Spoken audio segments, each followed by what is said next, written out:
I've got an Ezee Sprint T4 Alfine. The T4 means it's a torque sensor, 4th generation, and the Alfine means that it's got a different component specification to the classic Sprint. There was a classic Alfine available as well, but it's now been, I believe, discontinued in favor of this one. What you're getting here is generally a more sophisticated bike. It's the component spec is, upgrade is noticeable. The brakes are absolutely superb. They are powerful and well modulated, and the way that the torque sensing works means that it takes one of the disadvantages out of the really powerful front wheel drive that the Sprint has had, in that the power comes in smoothly and easily, and it's more natural. So what I've been doing is just leaving the controller in power mode 8 and just riding it normally, and I found that it really worked well. There were no surprises, and everything just went as I'd expect.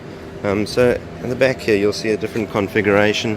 So that's the Alfine rear hub, which is significantly nicer than the Nexus of the classic one, and you'll see this little jockey wheel thingy there. That's a chain tensioner rather than a derailleur. So what that does means that the rear wheel is locked in a fixed place. There's no forward and aft adjustment, and that's because of that the disc brake at the back there, whereas the classic Sprint had a roller brake. And again, this is considerably nicer. It's hydraulics, it's zero adjustment. The only thing that has to happen every so often is that you change disc pads. I mean, on my own bike, I had a set of pads that lasted 16,000 kilometers. You may not be as lucky, of course, but it is possible to have a really low maintenance situation. The chain is kind of zinc coated, and that'll last for ages as well. The chain ring on these is robust, it's sturdy, it's going to last a long time, and the gearing seems to be about right as well. One thing to note about the T4 bike is that it's actually not as fast as the classic. It seems to top out at about 32 kilometers an hour, which isn't an issue unless specifically you wanted that top end speed, but it does appear to climb a bit better. It seems to have more grunt on those little hills, and for most people that's really what they want. The standard battery is a 19 amp hour one, which is, it gives you heaps of range. I'd say you'd probably comfortably get 60 k's on a sort of a touring kind of ride. You can go up to a 34 amp hour battery, which is absolutely massive.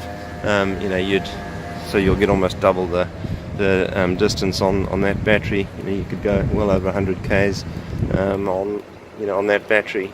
The nice thing about having a big battery is that it'll last longer, because you're stressing it less on a daily basis than a smaller battery. So bigger is better. The other thing about these batteries, and this slightly I suppose awkward arrangement, and we have to swivel the tilt the seat up to get access, is that they've had the same battery design for since forever, since the Sprint was first introduced, and so you'll be able to get batteries forever on these things. It's one of their design philosophies, is that the bike is an investment rather than a fashion item.